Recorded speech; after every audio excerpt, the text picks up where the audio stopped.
bitari uko twebwe tubitekereza, sio venye sisi tunafikiria.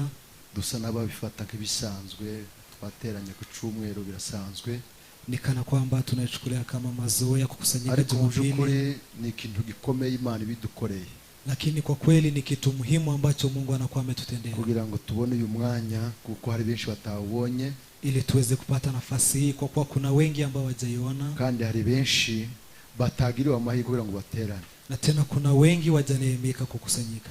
hari abari muri bitaro, kuna wako hospitalini, hari abandi bari mu mpamvu zitandukanye, kuna wengine wako kwa sababu tofauti, ariko twebwe Imana yaboneye umwanya n'uburyo, lakini sisi ambayo Mungu amewezesha akatupa wakati na uwezo, tumpigie makofi. Yakoze neza. Amen. Amen.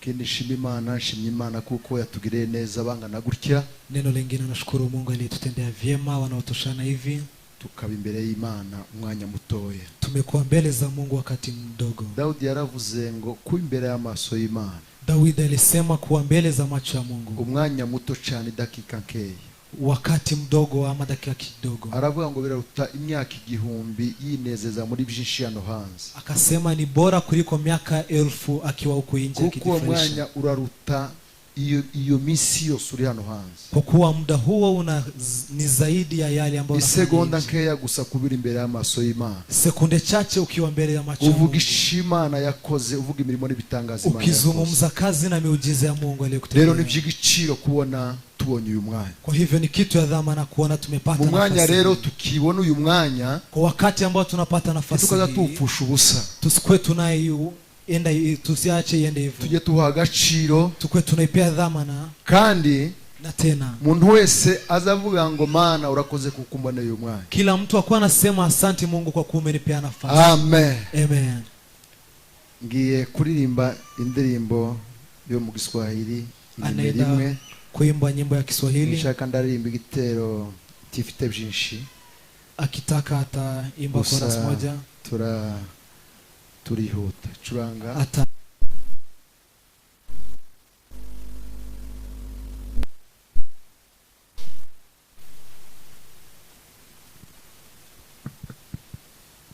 Amen. Ni nimero 1 mu Kiswahili, wokovu.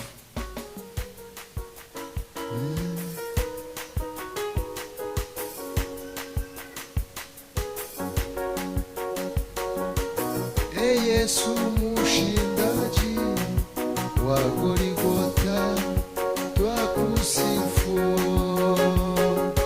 Bendera ya mapenzi ni alama ya kushinda. Ulichukua dhambi zetu juu ya msalaba wako, twakuimidi na mfalme. Haleluya. Twakuimidi Bwana na mfalme. Haleluya. Twashindana zaidi ya kushinda kati yote, kwa damu yako Yesu na watuinua moyo. Katika vita na jaribu, waipeleka kwa furaha bendera yako nzuri ya kushinda kati vita. Bendera yako nzuri ya kushinda kati vita. Mbinguni mushindaji wa Golgotha, twakusifu.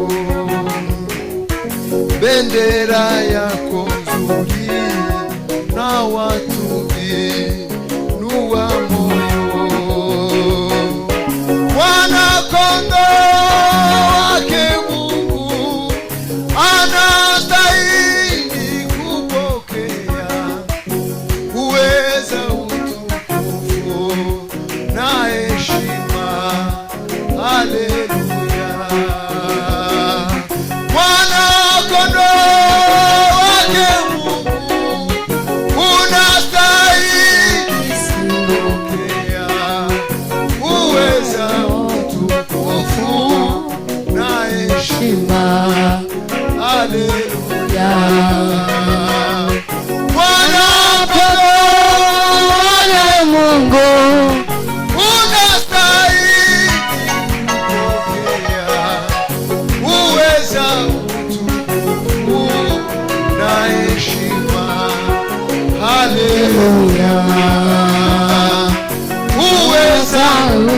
wokovu na heshima. haleluya. Amen. Amen. Mani bahize umugisha. Reka twinjire mu ijambo ry'Imana. Tutaingia kwa neno la Mungu kandi tube mu mwanya umwe, na tena tuwe kwa nafasi moja, kugira ngo Imana yacu ibashe guhabwa icubahiro, ili Mungu wetu endelee kupewa sifa. Amen. Haleluya. Amen. Amen.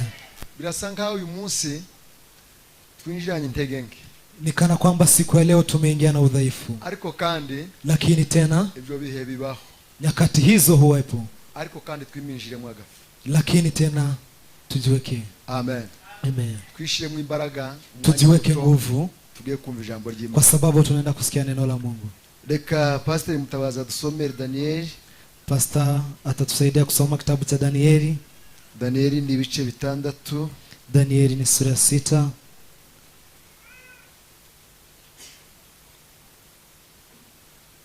Ibice 6. Sura ni 6. Turasoma no murongo wa 12. Tutasoma pia mstari wa 12. Danieli ibice 6 umurongo wa 12. Danieli 6:12.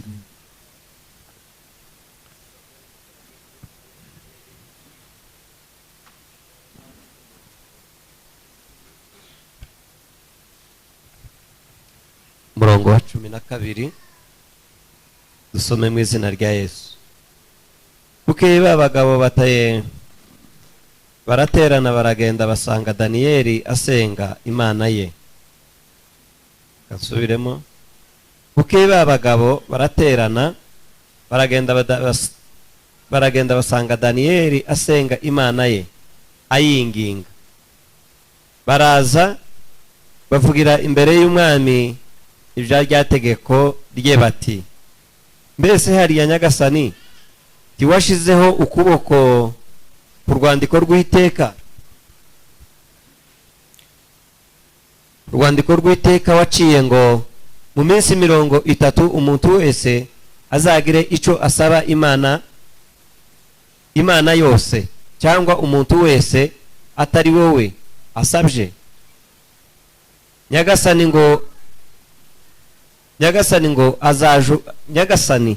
ngo azajugunwe mu rwobo rw'intare. Umwami aramusubiza ati, narabitegetse koko, kurikije amategeko y'Abamede n'Abaperesi atavugururwa. Amen. Amen. Some katika Kiswahili. Inasema, basi hao wakakusanyika pamoja, wakamwona Danieli akiomba dua na kusini mbele za Mungu wake. Ndipo wakakaribia wakasema mbele ya mfalme katika habari ya ile marufuku ya mfalme, je, hukuita sahihi ili marufuku ya kwamba kila mtu atakayeomba dua kwa Mungu awaye yote au mtu awaye yote katika muda wa siku 30, ila kwako mfalme atatupwa katika tundu la simba?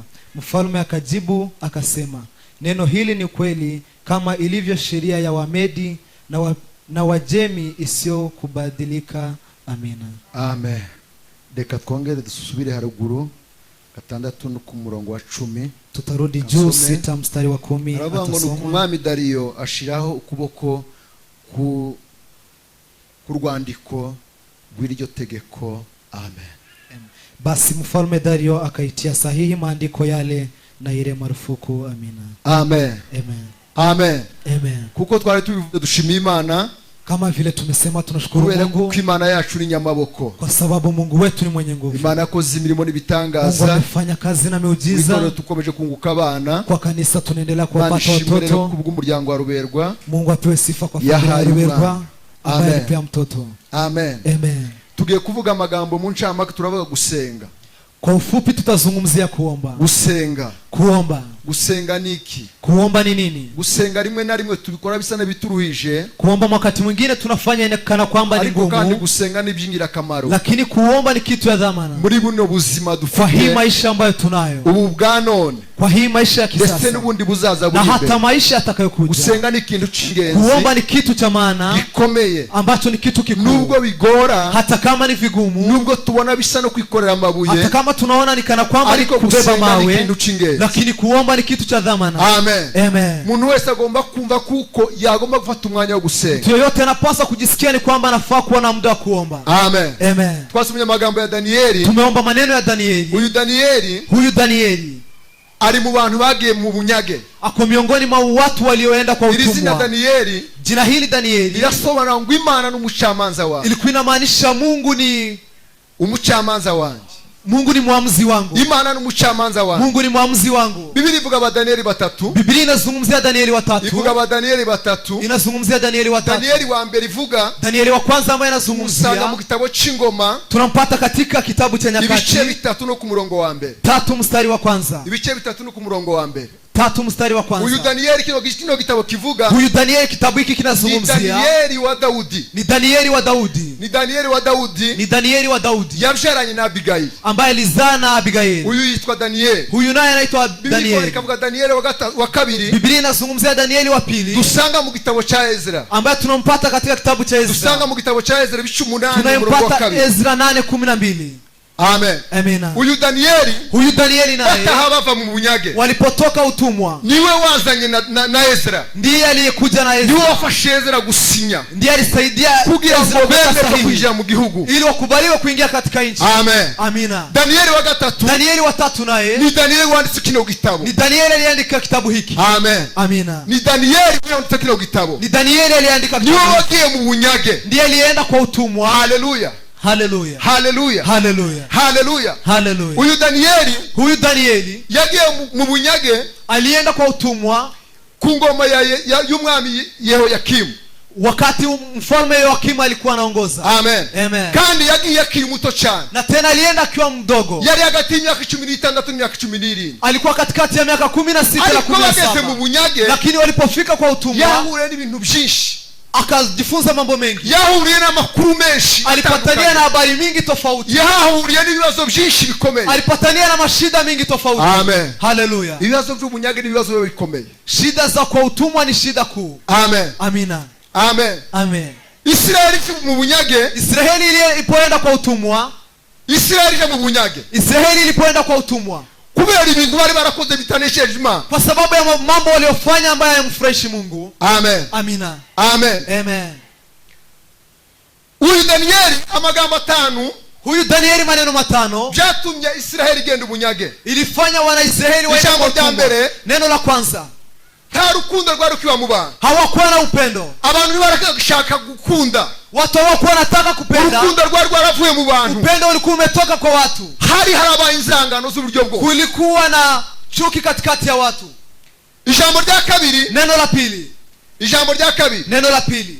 Nta batambyi bari bagisenga. Hakukuwa na makuhani ambao walikuwa naomba. Abatambyi baragikorera Imana kuko bikwiye. Makuhani hawakuwa wanamfanyia Mungu kazi kama abatambyi gukorera Imana byari imaze kuba bakunzoka. Makuhani kufanyia Mungu kazi walikuwa wamechoka. Bari bagitamba ibitambo. Hawakuwa wanapeana bari bakiri imbere y'Imana ngo batange ibitambo. Hawakuwa wanaenda mbele za Mungu na kutoa. Amen. Amen. Amen. Amen. Ikindi cya gatatu, neno lingine la tatu, nanone kugira ngo batambyi bakore umwanya wo gutamba ibitambo, ili tena makuhani wapeane dhabihu, ikiguzi ilikuwa inahitaji kuwa na kitu peana. Hari ikiguzi cyasabwaga. Kuna dhamana ya kitu ambacho ilikuwa kugira ngo washe gutamba ibitambo, ili waweze kwenda kutoa. Bagatangisha ibitoro kugira ngo bastambire abantu ibitambo. Walikuwa wanaitisha watu wanatoa vitu zao ili waende kutoa sacrifice. Amen. Amen. Amen. Amen. Ikindi cya kane, neno lingine la 4, Abaisraeli bari vanza n'amahanga bashaka abagore b'abanyamahanga. Wanaisraeli walikuwa wameoa mabibi za wa mataifa. Amen. Amen. Gatanu, neno la 5, ntahumure bari bakicumva reva kuma. Hawakuwa na kufarijika kutoka kwa Mungu.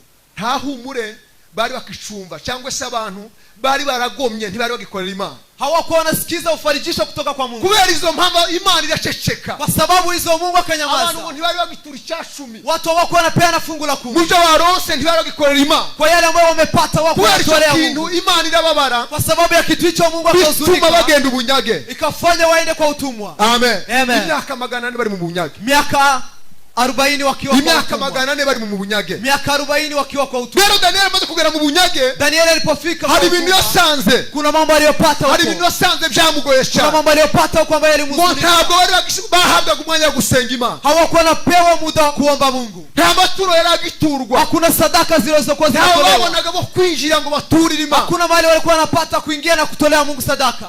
Amen. Amen.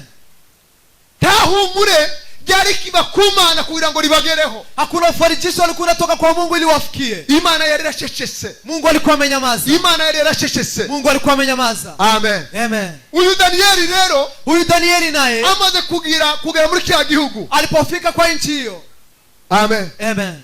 Ngo umwami Dariyo, Mfalme Dario aramukunda cyane. akampenda zaidi. Muri babahungu bari bagiye mu bunyage, Miongoni mwa wale vijana waliokuwa aramukunda kutumwani, cyane kubera kuko ari umunyabwenge bwinshi. akapenda Danieli kwa sababu alikuwa mwenye hekima. Kubera ubwenge yaramubonyemo. Kwa sababu ya hekima aliyomwona ndani yake, Barazamuka ku ngoma. akapanda kwa wakati wake. Ku ngoma ya Dariyo afite umwanya wa gatatu. Kwa uongozi wa Dario alikuwa kiongozi wa 3. Amen. Amina. Umwami ngo yarayoboye ibihugu 120. Mfalme alikuwa anaongoza taifa 120. Hanyuma Alafu baadaye umwami arimo yibwira uburyo ki mfalme alipokuwa agiye anajiandaa namna kwegurira gani Danieli, ya kupea Danieli agiye uongozi, kwegurira Danieli igihugu cyose. ya kupea Danieli uongozi wa Aravuga nchi. ngo ngiye gushamo intara, Akasema naenda kuwaganyisha, zegurira abami alafu nipewe cyangwa wafalme zegurira pia, abatware. ama nipewe viongozi Ariko wakuu. muri abo batware Lakini miongoni hao hari abari viongozi bagombye kuziyobora. kuna wale walikuwa na Bari pasi batatu kuongoza. rero. Walikuwa wangapi? Bari mu Danieli. Danieli alikuwa miongoni mwao. Amen. Amina. Amen. Amen. Amen. Amen. Amen. Amina. Rero umunsi umwe Siku moja Danieli ngo ntigeze agira ikibazo cyo gusenga Imana. Danieli hakuwa na shida kuomba Mungu. Ngo baravuga ngo Na wakajizungumzia uyu muntu wakasema, agumye kuzamuka cyane. wakasema mtu huyu anaendelea kupanda. Yagumye kuzamuka cyane. Ameendelea kupanda. Kandi ijambo rya mbere si umunyagihugu. Na tena neno la kwanza si mwenye Ijambo taifa. rya mbere rya kabiri kino gihugu nta burenganzira gifitemo. Neno la pili hana uwezo wote Bwo kwa kugira ngo nchi. abe yayobora, Ili aweze kuwa kiongozi. bwo kugira ngo abe yabona umwanya mwiza mu Ili gihugu. aweze kuwa amepata nafasi mzuri Kuko ya ari nchi. umunyagano, Kwa sababu ni mtu ametoka kwa kuko ari utumwa. impunzi. Kwa sababu yeye ni refugee. Amen. Amen. Amen. Amen. Burya Kawaida hari igihe iyo mutari wa, kuna wakati kama mko kwenu, hari byinshi mubura kubera kuko mutari mu gihugu cyane. kuna mambo mengi mnanyimwa kwa sababu hamko kwenu. Hari ibyo mutageraho kubera kuko mudafite ubwo bushobozi n'ubwo burenganzira. Kuna mambo hamwezi fikia kwa sababu hamuna uwezo huo. Amen. Amen. Ariko Danieli kubera gusenga Imana, Lakini Danieli kwa sababu ya kuomba kubera Mungu, igikundiro yari afite cyo kwa kumbera sababu ya y'Imana, upendo aliyokuwa nayo kwa mbele ya macho ya umwami Mungu, aramukunda. mfalme akampenda. Umwami aramukunda Mfalme akampenda ngo amugira umwe mu gisonga muri ubwo bwami bwiwe. na akamfanya mpendo mmoja kwa huo uongozi wake. Haleluya. Haleluya. Haleluya. Haleluya. Ngo arangize Baadaye ngo abandi batware birabarya cyane. viongozi wengine Babona ikawauma, Danieli yazamutse. wakaona Danieli amepaa. Amaze kuzamuka ngo Alipopaa bagira inama, wakakuwa na baravuga ngo kongamano, ntacyo twakorera uyu Muyuda wakasema hatuwezi fanya kitu kingine huyu usibye aho Myuda twamushakiye ngo tumufate. isipokuwa hakuna mahali tunaweza Ibyo mtafutia. twamushakiye ngo bidakwiriye ntitwabimusangamo. Yeye popote tunaweza mtafuta Ahubwo tuwezi icyo mpata, twakora lakini kile tunaweza naho fanya na twamusanga mahali tunaweza ni mpata ku Mana yiwe. ni kwa Mungu wake, Ni ku Mana ni yiwe. kwa Mungu wake. Imana yiwe Mungu wake niho dushobora gusanga Danieli. ndiye tunaweza pata Danieli. Amen. Amen. Amen. Amen. Ngo bakora inama aravuga ngo Wakawa na mkutano na wakasema, reka dushake uburyo ki tuzamura umwami, hata tutafute namna ya kumpandisha mfalme, dusingize umwami, alafu tumwabudu mfalme, dusingize umwami muri kino gihugu. tuabudu mfalme wa nchi. Baravuga ngo mu minsi mitatu mikuru, Wakasema kwa siku 3 kuu, iminsi itatu mikuru, siku 3 kuu, ntabwo umuntu wese azi gutya asaba. wakasema mtu mwingine asiombe kitu Azagenda kingine. gisaba umwami Dariyo. Yeyote atakuwa na kitu ya kuomba aombe Agenda gisaba Dario, umwami Dariyo. aende akaombe mfalme Aya Dario. makuru tuyamubwira, Hizi habari tukimwambia Dariyo arishima cyane. Dario atafurahi Kandi sana, ntiyanga ko abantu na tena bamusingiza, hatakataa watu yanga ko abantu wamwabudu, bamuramya, hatakataa watu wamsifu, kuko biri mu bimwe tubitumye tumuzamura. kwa sababu iko moja miongoni ya mambo yamefanya tumpandishe. cyazamutse Kwa hivyo cheo yake kimepanda Ametwemerere. na atatukubalia, kandi namara na kubyemera, tena kisha kubali, icyo tuzi ni uko kitu ambacho tunajua ni kwamba Danieli atari bwemere gufukamira umwami, Danieli hatatii kukubali, atari bwemere gusenga umwami. Danieli hatakubali kuabudu mfalme. Amen. Amen. Amen. Amen. Abasinziriye, amen. Wale ambao wamesinzia, haleluya. Amen. Amen. Amen. Amen. icyo tuzi ni uko Kila ambacho tunajua ni kwamba Danieli ntabwo ari bwemere kuramya umwana. Danieli hatakubali kumwabudu mfalme. Naho turi gusange Danieli. Hapo ndipo tutampata Danieli. Duheze Imana icubahiro. Tumpe Mungu tukufu. Haleluya. Haleluya. Hanyuma baadaye ngo baragenda babwiye buzo ryategeko. Wakaenda wakajaza sheria hiyo. Barigenda barigeza imbere y'umwana. Wakaenda wakafikisha mbele ya mfalme. Barigenda imbere y'umwana. Walipofikisha mbele ya mfalme. Baramubwira ngo mwana. Wakamwambia ewe mfalme. Mwami nyagasani. Ewe mfalme wetu. Twasanze ntawe ndo gusengwa. Tumepata kuna mwingine wa kuomba. Twasanze ntawe ndo kuvugwa. Tumepata kuna mwingine wa kuzungumziwa. Twasanze ntawe ndo kuzamurwa. Tumepata kuna mwingine wa kupandishwa. Ndio gusumwami Dario. Isipokuwa wewe mfalme Dario. Rero mu minsi 3 mikuru. Kwa hivyo kwa siku 3 kuu. Twasanze tugomba kugira ngo tumepata tunafaa. Tuza tugusaba nk'Imana. Tutakuwa tunakuomba kama Mungu. Imana itubabarire. Mungu atusamehe. Amen. Amen. Amen. Amen. Mu minsi 3 mikuru. Kwa siku 3 kuu. Ari wewe muntu uzadushaho. Wewe ndiye mtu tutakuwa tunapitia. Kugira ngo ishaboneka cyose. Ili chochote cha kupatikana. Ari wewe tukisaba. Ili wewe ndiye tuombe. Amen. Amen. Duheze Imana icubahiro. Tumpe Mungu tukufu. Haleluya. Haleluya. Ari wewe tugisaba. Wewe ndiye tutakayeomba.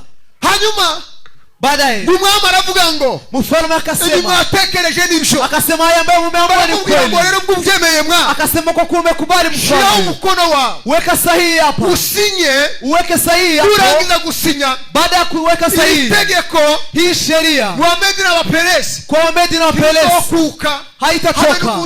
Na kwa hata siku moja. Habe n'umusinu. Hata siku moja. Barangiza umwami arabikora. Mfalme akaweka sahihi hapo. Umwami arabikora. Mfalme akaweka sahihi. Umwami arabikora. Mfalme akaweka sahihi. Ariko umwami ntabwo arazi kigenderewe. Lakini mfalme hakuwa anajua cha kusudiwa. Hakuwa anakujua kusudi lao. Amen. Amen. Hari igihe kuna wakati abantu barimo ibintu. Watu wanajitengenezea mambo. Wanayekea watu wengine. Wanajipata kwa makosa. Ariko atamenye kigenderewe. Lakini hawajajua cha kukusudiwa. Abandi bashize umugambi. Watu wengine waliweka kusudi. Kusudi kaja. Lakini mfalme hakujua. Amen. Amen. Amen. Amen. Amen. Amen. Barangije baadaye ngo baza imbere y'umwana. Wakakuja mbele ya mfalme. Umwami aravuga ngo mfalme akasema ibi bintu bishizeho umukono nibibe gutyo. Haya mambo nimeweka sahihi ya hivyo. Nimara kuba gutyo na yawe hivyo. Ibyo bintu mwene mubikore gutyo. Mambo haya muyafanye hivyo. Mutangaza ahantu hose. Muyatangaze kila mahali. Hanyuma Danieli wamaze kumva izo nkuru. Danieli aliposikia habari hizo. Amaze kumva izo nkuru. Aliposikia habari ya Danieli. Amaze kumva izo nkuru. Aliposikia habari hiyo. Barasenga. Akaomba. Arasenga. Akaomba. Ngo yongera iminsi yo gusenga. Akaongeza siku za kuomba. Akasenga 3 mu munsi. Alikuwa anaomba mara 3 kwa siku. Amen. Amen. Agasenga 3 mu munsi. Alikuwa anaomba mara 3 kwa siku. Haleluya. Haleluya. Haleluya. Haleluya. Twavuga ngo nubwo gusenga bisa nibigo. Tumesema hata kama kuomba ni vigumu. Ariko kandi birakwiriye mu gihe tubona inastahili. Mu gihe tubona bitagenda. Wakati tunaona ni vigumu. Mu gihe tubona bigoye. Wakati tunaona ni vigumu. Mu gihe bibona birushije. Wakati tunaona ni vigumu za kutosha. Tunapaswa kuongeza siku za kuomba. Amen. Amen. Amen. Amen. Amen. Haleluya. Tugomba kuongeza iminsi yo gusenga. Tunafaa kuongeza siku za kuomba. Tugomba kuongeza iminsi yo gusenga. Tunafaa kuongeza siku za kuomba. Kugira ngo ili umwanya wacu wakati wetu ube mwiza. Ikuwe wakati mzuri. Kandi tuache gusubizwa n'Imana. Na tena tuweze kujibiwa na Mungu. Haleluya. Haleluya. Haleluya. Haleluya. Hanyuma baadaye Danieli ngo arasenga. Danieli akaomba. Barazamuka akapanda. Ngo ashiriwe. Akaenda kwake. Bakingura madirisha yerekeye Yerusalemu. Akafungua dirisha za kuelekea Yerusalemu. Kuja mu mwuka. Ilikuwa inamaanisha kuingia rohoni. Shabwa kuja mu mwuka. Ilikuwa inamaanisha kuingia katika roho. Basengima. Alafu akaomba Mungu. Basengima. Akaomba Mungu. Baraza babwira Dario. Wakakuja wakamwambia Dario. Wakamwambia wewe mfalme. Kuko wachiteka. Unajua kwa kwamba umeweka sahihi. Uravuga ngo. Umeweka sheria na kusema hakuna mtu mwingine kuabudiwa isipokuwa wewe. Lakini huyu mtumwa Danieli amepinga sheria uliyoweka. Amepinga sheria uliyoweka. Kwa hivyo mfalme tumfanyaje? Na tena sheria hii isitolewa. Yeyote asiyefanya kitu hicho anapaswa kuweka katika shimo la simba. Mfalme akasema iwe hivyo. Kwa sababu nimeweka sahihi. Na tena mtego aliokuwa amemtega alikuwa amemtega. Akasema kuna kweli nilikuwa nimesema. Lakini ilikuwa imehuzunisha. Lakini alikuwa na huzuni.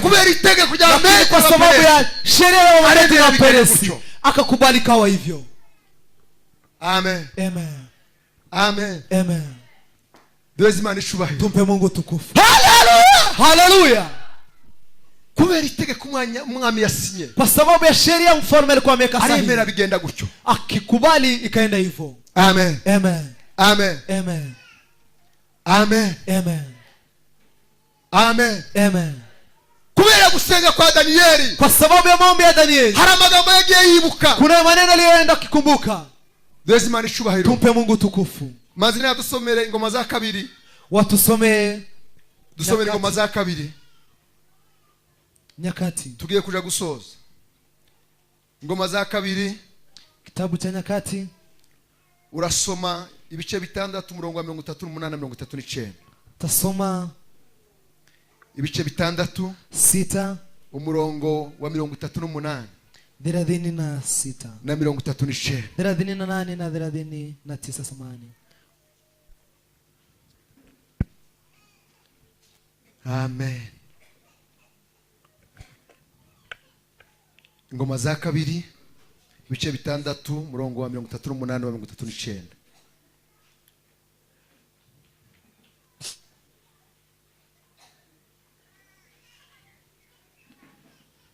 Niba kugarukira n'umutima wose n'ubugingo bwabo bwose, niba kugarukira n'umutima wose n'ubugingo bwabo bwose, bari mu gihugu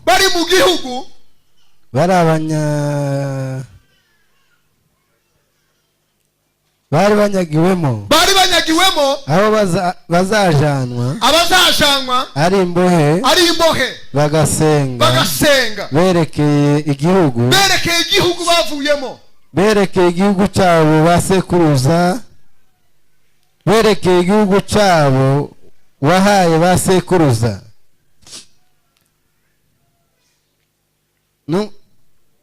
n'umurwa watoranije n'inzu nubakiye izina ryawe. Yego. uje wumva gusenga kwabo no kwinginga kwabo. Yego. uri mu ijuru ari iburyo ibuturo bwawe, ubabarire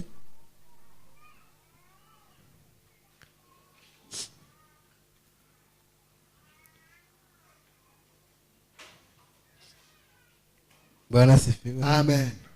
Ngarusume neza, usubiramo neza. uje wumva gusenga kwabo no kwinginga kwabo, uje wibuka wumva gusenga kwabo no kwinginga kwabo, uri mu ijuru ari iburyo ubuturo bwe. Yego. ubabarire abantu bawe bagucumuyeho, ubakiranure ibyabo. Yego. Amen. Amen. Amen. Amen. Amen. Amen. Amen. Twikize twese amen. Amen. Amen. Amen. Danieli yibuka amagambo. Danieli akakumbuka maneno haya. Yibuka amagambo. Akakumbuka maneno. Yibuka amagambo. Akakumbuka maneno. Nidusenga. Tukiomba. Nidusenga. Tukiomba. Uri mu ijuru uzumva gusenga kwa. Akiwa mbinguni atasikiza maombi yetu. Nidusenga twereke igihugu twavuyemo. Tukiomba tukiangalia mahali ambapo tulitoka. Gusenga kwacu uri mu ijuru. Atasikiza maombi yetu akiwa mbinguni. Washe gusubiza. Naye ataweza kujibu. Hallelujah. Hallelujah. Hallelujah. Hallelujah. Iyo dushize intege, tukiwa tumekata tamaa, Imana irasubiza. Mungu anajibu. Amen. Amen. Danieli gwarasenga. Danieli akaomba. Danieli gwarasenga. Danieli akaomba. Arababwira ngo na akawaambia, nimugende mufate Danieli. Nendeni mkamchukue Danieli. Uko nabisinye. Kwa sababu nimeweka sahihi. Mutemurwa rw'intare. Na muweke katika shimo ya simba. Mutemurwa rw'intare. Muweke kwa shimo ya simba. Bagabanya amaboko manini cyane. Wakachukua vijana wenye nguvu. Bagabanya amaboko menshi. Wakachukua vijana wenye nguvu. Akomeye. Ambao walikuwa na nguvu. Bibihangange. Ambao walikuwa na nguvu. Ngo baragenda bajugunya Danieli mu rwo rw'intare. Wakaenda wakarusha Danieli. Ariko mbere yuko Danieli ajugunywa mu rwo rw'intare. Lakini Danieli kabla aingie kwa hari kiganiro cyabaye hagati ya malaika n'intare. Kulikuwa na mazungumzo kati ya malaika na simba. Amen. Amen. Inyigisho zivuga ko maandiko yanasema hari kiganiro cyabaye hagati y'intare kulikuwa na mazungumzo kati ya simba na Danieli. Malaika akaambia simba, arababwira ngo hagiye kuza umuntu ukomeye. Akawaambia kutakuja mtu mkuu. Hagiye kuza umushisi. Kutakuja mgeni. Ariko niwe mwitwaraho neza. Lakini mkiwa mchunga vizuri. Niwe mwitwaraho neza. Mkijichunga vizuri. Niwe mwitwaraho neza. Mkimchunga vizuri. Muzagira gute?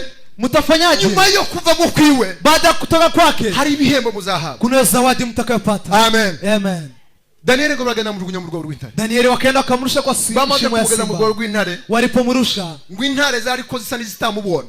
simba zilikuwa zinakanikana kwamba Ikintu cya mbere ngo zimuone. Daniel asinziriye, Kitu cha kwanza Danieli alikuwa amesinzia afatwa neza, na akachukuliwa vizuri, afatwa neza, akakaribishwa vizuri, afatwa neza. akakaribishwa vizuri. Amen. Amen. Ariko ngo iryo joro Lakini usiku huo umwami ngo ntigeze asinzira, mfalme ya kulala, umwami ntiyacurangiwe, mfalme ya kupigiwa umwami zeze, ntiyariye, mfalme ya kukula, kubera ko kwa sababu Daniyeli yakundaga, Danieli mpendo wake yaramaze kujugunywa mu mugongo w'intare, alikuwa amerushwa kwa shimo la simba, barazunguruka, wakazunguka barazunguruka, wakazunguka, abura ibitotsi, akakosa usingizi, ntiyarya, hakukula, ngo ibyamunezezeraga byose abishyira ku ruhande, yalikuwa anamfurahisha yote akaweka ntiyacurangirwa kando, n'umunsi n'umwe. hata kupigiwa nzenze hata Baravuga ngo kidogo. ibitangaza birabaye, Akasema maajabu abura yamekuwa, amahoro muri iryo joro, akakosa amani usiku ngo huo. buce mu gitondo kare Kesho kare, yake asubuhi na ngo mapema, buce mu gitondo kare kare, kesho asubuhi na mapema, haleluya, mu haleluya, gitondo kare kare asubuhi na mapema barazinduka ku mugoroba w'intare, akaamka, ariko hari amagambo yari yavuze baje kumujugunyamo, lakini kuna maneno yalikuwa ayo niyo amezungumza. magambo Daniyeli yuririyeho. Hayo ndiyo maneno Danieli alikuwa Yaravuze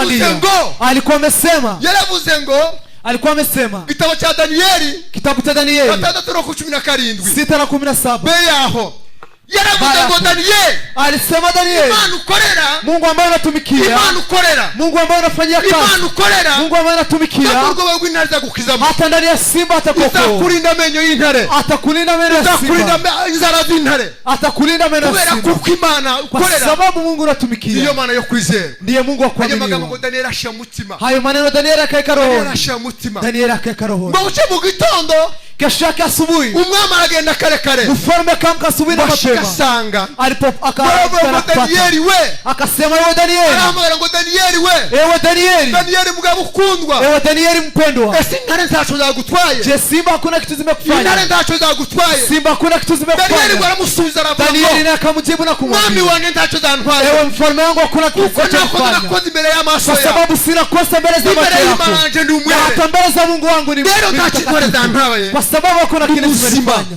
Mimi niko ndi hai, muzima, mimi niko hai, ndi muzima, mimi niko hai, ndi muzima. mimi niko hai. Ngo Daniyeli bamukuye mu rwobo rw'intare, Danieli wakamtoka hiyo umwami shimo, aravuga ngo mfalme akasema, uhereye uyu munsi, ukianzia siku ya leo, izi saha, kuanzia masaa kama haya, izi saha, kuanzia masaa kama ugende haya, ufate ba bagabo uende uchukue wanaume hao wenye nguvu, bazanye ya nama, wale ambao walikuweka bose kongamano babakuye mu hiyo, rwobo rw'intare, wote mwaweke kwa hiyo shimo ya barabafata simba, bose, wote wakawachukua imiryango yabo pamoja na familia bose zao, ngo bayijugunya mu rwobo wote rw'intare, wakaweka kwa hiyo shimo ya intare simba. zakuzibasamira hejuru batari. Simba zilikuwa zinawachukulia juu kabla afike chini. Amen, Amen. amen. Amen. Nidusenga Imana izahindura byinshi, Tukiomba Mungu itabadilisha mengi. nidusenga Imana izahindura byinshi, Tukiomba Mungu atabadilisha mengi. nidusenga Imana izahindura byinshi. Tukiomba Mungu atabadilisha Hanyuma mengi. yabwo Baadaye umwami aravuga ngo nta yindi mana yo kubahwa, mfalme akasema hakuna Mungu nta mwingine yindi mana yo gusengwa, hakuna Mungu mwingine wa nta yindi kuomba, mana yo kuvugirizwa imbundu, hakuna Mungu wa kupigiwa ibindi byose nduru. nibigirwa mana, Mengine yote ni ariko Mungu, imana yo gusengwa, lakini Mungu wa kuomba, imana yo kwizerwa, Mungu wa kuaminiwa, imana yo kuvugirizwa imbundu, Mungu wa kupewa sifa, imana yo gupfukamirwa, Mungu wa kupigiwa imana ya magoti, ni Daniyeli. Mungu wa Danieli. Mukomere Imana yacu Tupigie mashimeshi. Mungu wetu makofi mengi. Imana ya Daniyeli yo kubahwa, Mungu wa Danieli ndio imana ya kupewa Daniyeli yo sifa. gusengwa, Mungu wa Danieli ndio kuomba. imana itameze nk'ibigirwamana, Mungu asiye kama miungu imana mingine. isubiza Mungu amasengesho. ambaye anajibu maombi. Haleluya, Haleluya. imana nta kindi Mungu hakuna neno twakora lingine. usibye gushenga nayo igasubiza. Hakuna lingine tunaweza fanya isipokuwa kuomba nayo kujibu. Amen.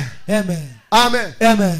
Gusenga ikintu cya mbere Kuomba neno la kwanza ni intwari ikomeye, ni silaha kuu. gusenga ni intwari ikomeye. Kuomba ni silaha kuu. Umukristo yagombye kuba afite, Mkristo anapaswa kuwa nayo. umukristo yagombye kugendana mu gitondo na Mkristo nimugoroba, anapaswa kutembea nayo asubuhi haba na kuvangwa na mchana. nimugoroba, Ikiwa asubuhi na jioni. haba mu gitondo, Ikiwa asubuhi ugomba kwibika intwaro yo gusenga Imana, unapaswa kuwa na silaha hiyo. kuko nicyo kintu gifite akamaro muri buno Kwa buzima. sababu ndio kitu chenye dhamana kwa hii Amen. maisha.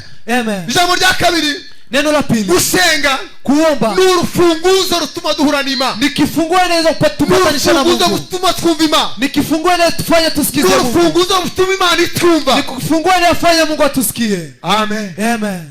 amen, Amen. amen. Amen. Ijambo rya gatatu, Neno la tatu, gusenga kuomba ni ukuganira n'Imana, ni kuzungumza na ni Mungu. ugufata amarangamutima yacu Ni kuchukua hisia zetu, tukayazamura imbere y'Imana, tunaipandisha mbele za Mungu. tukabwira Imana ibitugoye, Tunaambia Mungu aliyokuwa tukabwira Mungu. Imana ibyo dukeneye. Tunaambia Mungu mahitaji Imana iri yetu. mu ijuru Mungu igakora. akiwa mbinguni anafanya. Haleluya, Haleluya. Imana iri mu ijuru ikumva Mungu igakora. wetu akiwa mbinguni na anasikiza na kufanya. Amen. Amen. Ijambo rya kane, Neno la nne, gusenga n'amaboko maremare. kuomba ni mikono mirefu. Gusenga Kuomba n'amaboko asingira. ni mikono ambayo inapokea. N'amaboko yakira. Ni mikono ambayo inapokea. N'amaboko yakira. Ni mikono ambayo inapokea. N'amaboko yakira. Ni mikono ambayo inapokea. Amen. Amen. Gusenga ni kiraro kiduhuza n'Imana. Kuomba ni bridge ambayo inatupatanisha na Mungu. Gusenga ni kiraro kiduhuza n'Imana. Kuomba ni ngazi Ndiyo ambayo mpamvu twebwe abakristo, ndio maana sisi wa twagombye Kristo kuba mu buzima bwo gusenga Imana. tunapaswa kuwa kwa maisha ya kuomba Tukaba mu Mungu. buzima bwo kubana n'Imana. Tunakuwa kwa maisha ya kuona Tukaba mu Mungu. buzima bwo kumva Imana. Tunakuwa kwa maisha ya kusikiza Kuko Mungu. nyuma yo gusenga Kwa sababu baada ya kuomba hari ibyiza duhabwa. kuna kile ambacho tunapewa. Hari ibyiza duhabwa. Kuna mema tunapewa Biva mu gusenga kwacu. ambayo inatoka kwa maombi. Gusenga no yetu. guhozaho. Kuomba ni kuendelea. Gusenga guhindura imigambi. Kuomba kuna badilisha. Gusenga gusenya ibihome. Kuomba kuna badilisha mengi. Gusenga gusenya ibihome. Kuomba kuna badilisha mengi. Nizo mpamvu umukristo wese Ndio maana kila agomba kuba mu Mkristo buryo bwo gusenga. anapaswa kuwa kwa maisha ya Agomba kuomba. kuba mu buryo bwo gusenga. Anapaswa kuwa kwa njia ya Abantu bage kuomba. basenga Imana irakora. Watu wameomba na Mungu akafanya Hari abantu kazi. bage basenga Imana irakora. Watu waliomba na Mungu akafanya kazi. Reka ndangirize kuri Nehemiya. Acha malizie kwa Nehemia. Umunsi umwe Nehemiya Siku moja ari Nehemia ibwami. alipokuwa kwa ufalme. Ari ibwami. Alipokuwa kwa ufalme. Aguwe neza nawe yaravuye mu gihugu. Alikuwa amekaa vizuri. Yaravuye mu gihugu nawe. Alikuwa ametoka kwa nchi pia. Ngo ni wari umuherezi bwami. Ndiye alikuwa last born kwao. Ni wari umuherezi bwami. Ndiye alikuwa akitinda mimba kwao. Yari umwami yaramwizeye. Mfalme alikuwa anamwamini. Umwami yaramwizeye. Mfalme alikuwa anamwamini. Umunsi umwe ngo yishaye. Siku moja alikuwa anaketi. Atekereza sha. Alipokuwa anafikiria Nubwo sana. yari yagiye mu bunyage. Hata kama alikuwa ameenda kwa Ntabwo utumwa. yigeze atuza. Hakuwa anakaa tu. Ntabwo yigeze atuza. Hakuwa ametulia. Ngo abona abagabo bari bavuye iwabo. Akaona wanaume walikuwa wametoka kwao. Ngo yishaye ibwami. Alipokuwa amekaa kwa ufalme. Baragenda ngo atakubaza amakuru. Akaenda kuwauliza habari. Baramubwiye ngo Yerusalemu ibaye amatongo. Wakamwambia Yerusalemu imebadilika. Yerusalemu yarahindutse. Yerusalemu imebadilika. Kandi ngo amarembo ya hose rahiye. Na tena kote kumebadilika. Yabaye amatongo. Kote kumebadilika. N'abagisigayemo. Na watu ambao wako huko. N'abagisigayemo. Na watu wamebaki nta huko. mutekano bagifitemo. Hawana amani. Ngo aya magambo abaza Daniyeli cyane. Hayo maneno akahuzunisha Daniyeli Nehemia. cyane. Maneno hayo akahuzunisha Daniyeli afata Nehemia. umwanya wo gusenga. Akachukua wakati wa kuomba. Afata umwanya wo gusenga. Akachukua wakati wa kuomba. Baragenda arasenga. Akaenda na kuomba. Umunsi umwe Siku moja bari imbere y'umwami. alipokuwa mbele za Bari mfalme. imbere y'umwami. Alipokuwa mbele za mfalme. Bagaragaza umubabaro. Akaonyeshana huzuni. Umwanya yarashanye vino Kwa y'umwami. wakati alikuwa amepeleka vino Kandi mbele ya kucho kina mfalme. umunsi umwe kigeze Na kimubaho. tena hicho kitu hakikuwa itendeka. Yakoraga ibintu mu byishimo. Alikuwa anafanya yote kwa furaha. Yagaburiraga umwami yishimye. Alikuwa anapea mfalme mlo akiwa na furaha. Bagaragaza umubabaro. Lakini siku hiyo akaonyesha huzuni. Kubera amakuru yari yakiriye. Kwa sababu ya habari alikuwa amepokea. Kubera amakuru yari yakiriye atari Kwa neza. sababu ya habari alikuwa amepokea. Biramubabaza imuraza kwijoro. Ikamhuzunisha. Umwami aramubwira ngo. Mfalme akamwambia. Umwami aramubwira ngo. Mfalme akamwambia. Yewe Nehemiya we. Ewe Nehemia. Ibiki byagenze gute? Umeendaje? Kutazubabaza umubabaro. Kwa sababu wanishani Imbere yanjye huzuni. uyu munsi bikaba Mbele zangu byahindutse. siku ya leo kumeendaje? Bikaba byahindutse. Kumeendaje siku ya leo? Aramubwira ngo uyu mubabaro ubabaye. Akamwambia huzuni Si ulio umubabaro nayo. wahi inyuma. Si huzuni wa hapa Ahubwo nyuma. ni umubabaro uva mu mutima. Ila tu ni huzuni ya ndani Abwira rohoni. umwami aramubwira ngo. Akamwambia mfalme na Ese kumwambia. mwami ni gute nakwishima? Akamwambia naweza furahije Iwacu harabaye mfalme. amatongo. Na kwetu kumebadilika. Iwacu harabaye amatongo. Kwetu kulibadilika. Iwacu harabaye amatongo. Kwetu kulibomoka.